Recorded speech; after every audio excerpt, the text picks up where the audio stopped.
আসসালামু আলাইকুম and hello everyone. আপনাদের অনুমতি নিয়ে শুরু করছি আরও একটি নতুন ভিডিও। এখন বাজে সকাল 10:30, আর সকালবেলা ব্যালকনিতে এসেই চোখে পড়লো আমাদের বাসার সাইডে একটি প্রাইমারি স্কুল রয়েছে, যেখানকার মাঠের মধ্যে ঈদের সময় ঈদের নামাজ পড়ানো হয়। তো আজকে চোখে পড়লো হঠাৎ করে অনেক মানুষ সেখানে একসাথে জড়ো হয়েছে, আর সবাই সেখানে নামাজ পড়ছে। আল্লাহর কাছে তারা দোয়া করছে যে এত পরিমাণ যে রৌদ্র উঠেছে আর কদিন ধরে এত পরিমাণ গরম, তো যেন বৃষ্টি নামে, সেটার উদ্দেশ্যেই আসলে এখানে নামাজ পড়ছে সবাই। প্রথম দিকে আমি বুঝতে পারিনি, আমি ব্যালকনিতে এসে একটু খেয়াল করলাম ভালোভাবে যে ও আচ্ছা, মানে এত পরিমাণ গরমের কারণে আসলে সবাই আল্লাহর কাছে চাইছে যেন বৃষ্টি নামে।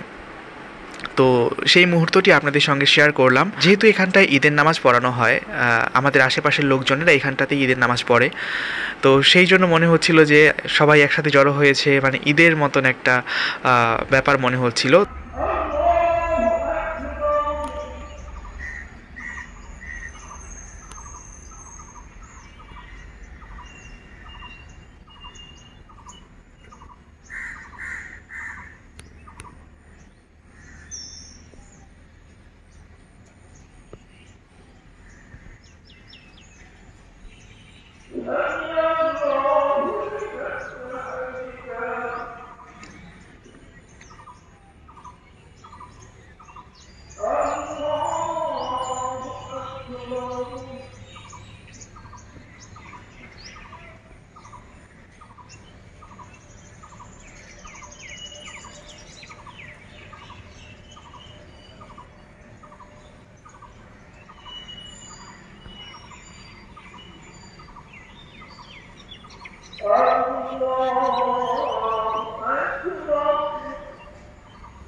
আমি আমাদের ব্যালকনি থেকে দেখছিলাম যে সবাই আল্লাহর কাছে দোয়া করছিল, নামাজ পড়ছিল বৃষ্টির জন্য আসলে, কারণ কয়েকদিন থেকে এত পরিমাণ রৌদ্র আর এত পরিমাণ গরম, সারা বাংলাদেশ জুড়েই এই একই অবস্থা।